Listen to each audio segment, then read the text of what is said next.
This is an Oscar-winning movie, the story of a hearing girl and her deaf parents. Having healthy hearing is a normal thing for most people, but for the deaf, it's a luxury. Ruby was born into a deaf family, and she's the only one who can hear. She was the only one who could communicate with the outside world. She had to get up at 3 o'clock every day to go fishing with her father and brother. Then she has to negotiate with the fishmongers at the market. Then she rushes to school. The continuous labor was too much for her. School became her resting place. By the time she woke up, her morning classes were over. Because she comes from a deaf family, she was often discriminated against by her classmates. They made fun of her smell. Others would imitate her parents' sign language. Isolated, Ruby became self-conscious. But fortunately, she had something she loved to do, singing, but she didn't know if she was any good at it because she has no one to share it with. Today, the school singing group was looking for new members. Since she loves to sing, Ruby had the courage to apply. Before the lesson, the teacher wanted each of them to present their own song, but when it was Ruby's turn, he was so embarrassed he couldn't sing a word. Then he ran away from the class with his bag. He fled to a lake and saw that no one was around before he dared to sing, but it didn't help her. She hated her inferiority complex.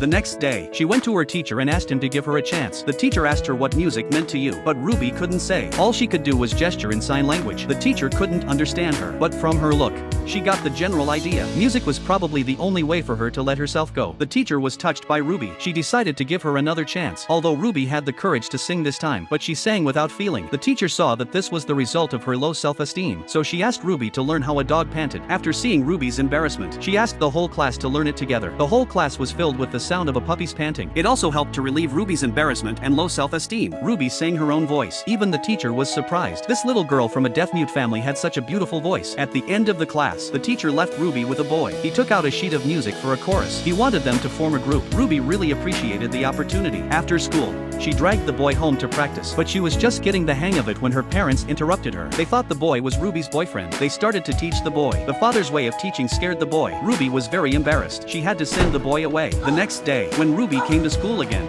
she was ridiculed by the other students. The boy had told her about her father's parenting style. Ruby ran home, embarrassed. When he got home, he and his father attended a meeting with the local fishermen. When he heard that the Fishermen's Council was going to raise the percentage of the levy, his angry father stood up and gestured in sign language. Then he looked at Ruby and asked her to translate for him. The father continued to scold the other side. The more he spoke, the more agitated he became. Finally, he wanted to break away from the fishing committee and do it himself, but afterwards they realized it wasn't that simple. But they'd already said it, so they had to start planning. But Ruby was exhausted. She had to go out with her family, and when she got back, she had to find merchants to distribute flyers to, and he had to be a 24-hour interpreter because the whole family depended on her to speak. This puts Ruby in a time crunch. She was often late for her daily music practice, and Ruby was getting overwhelmed. She was even on the phone the moment she walked in the door. She even fell asleep during practice. The teacher could no longer tolerate this. He gave Ruby a stern warning. If she was late again, she would not be taught again. But the next day, something unexpected happened. A TV station came to interview Ruby's parents. She was the only one who could talk to them. By the time the interview was over, it was already past the lesson time. She rushed to her teacher's house to ask for forgiveness, but the teacher told her angrily, "I've trained you because you're talented enough." She could even get a place at a music college. Now he had to choose between his family and his studies. When she returned home at night, Ruby found the courage to tell her parents what she wanted. He wanted to follow his dream, but his parents were against it because the family's income depended on Ruby. Ruby had a long argument with her family. As Ruby lay in bed grieving, she received a message from a boy. He wanted to make up for what he'd said about his family. The next day, Ruby didn't go out with her family. Instead, a fisheries observer was on board. Ruby took the boy to the lake to talk. Then she took off her coat and shoes and jumped into the lake. The boy followed her, but while they were having fun in the water, something went wrong with her father. Because both father and son are deaf, they can't hear the outside world. They couldn't call for help when they were in danger. The observers finally reported them, and her father was arrested by the marine police. When Ruby returned home and learned that the fishing boat had been detained, her family blamed Ruby for the accident. She hadn't gone out with them. Ruby had a heartbreaking fight with her family. She said it wasn't her fault alone. The next day, Ruby's family went to the marine department to get their boat back, but they had to pay a fine of $1,000, and they needed a hearing person to go with them on every trip. At dinner the night after they got the boat back,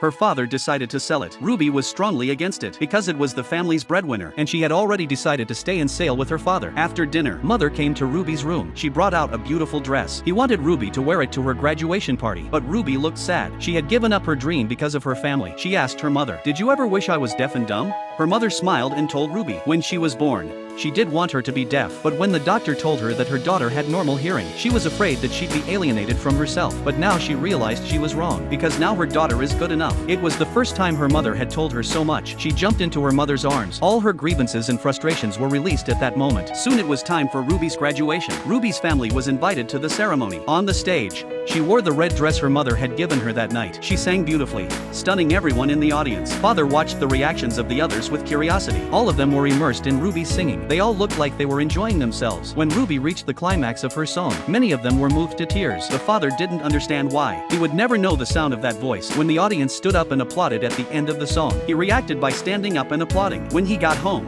the father called Ruby out of the house because he wanted to hear his daughter sing again. Ruby was puzzled, but she sang for her father. The father looked at his daughter. He slowly placed his hand on his daughter's vocal cords. He felt the music through the vibrations. Listening to his daughter's voice, the father was moved. He took Ruby in his arms and looked up at the stars. It was as if he had made a great decision. The next morning, he woke Ruby up. It turned out that he had secretly signed her up for an audition at the Conservatory of Music. He wanted her to follow her dream. When she arrived at the school in a hurry, Ruby began to feel unsure of herself as she realized that everyone was dressed up for the audition. Her mother's comforting words made her brave enough to go to the front. But then things went wrong again. She was the only one allowed in the interview room. Ruby's family was barred from entering. She went up on stage to start the interview, but she was still very nervous. It turns out she hadn't prepared. She didn't even have any sheet music to accompany her. The examiner said she'd have to sing without it. At that crucial moment, her teacher arrived on the scene. No one knows Ruby's songs better than her teacher, but there were many problems in the middle of the song, and Ruby was frustrated. Her teacher also heard the problem, so he played a wrong note on purpose, so Ruby would get a chance to sing again. Then the teacher told her it was her last chance. Ruby's family sneaked up to the second floor. As she watched,